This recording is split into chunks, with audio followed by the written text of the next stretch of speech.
I realized as I was writing the newest book, Endgame, that I'd been bashing civilization for probably 10 years now, and I'd never defined it.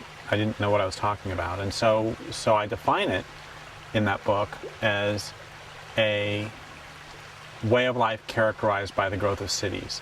And that definition is defensible both linguistically and historically.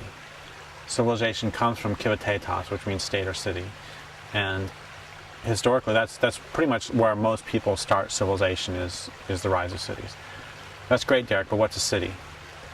I've defined a city as a collection of people living in numbers large enough to require the importation of resources.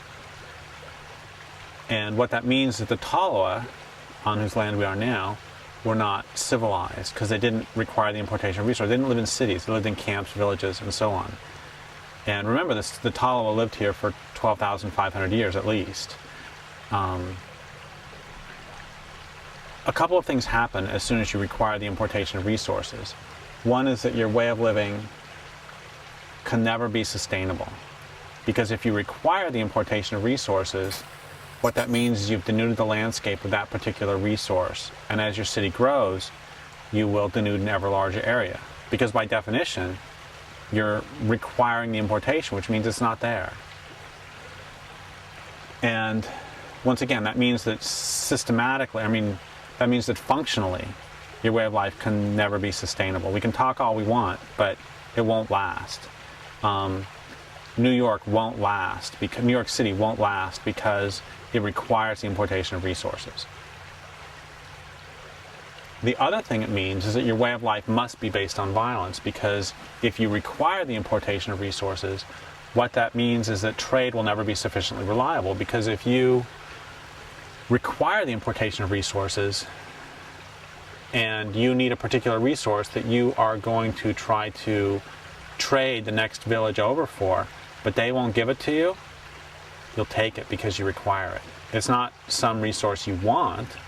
It's not, trading shells for buffalo robes. Instead, you require it, which means we could all become just the most enlightened beings in the entire planet, and it wouldn't matter. The U.S. military would still have to be huge, because otherwise, how are we ever going to get our access to our oil that's under somebody else's land? And so that's on a functional level. That's why it's not redeemable on a functional level, which I think for current purposes is really, and we can talk psychologically and socially about why it is too, but I think for the current purposes, that's actually the most important reason, is because psychologically and socially are really important, but once again, it doesn't matter. You could have this huge transformation of the heart, and if you still require the importation of resources, what are you going to do about it? Let's build a boat in case the waters rise. Let's build a boat.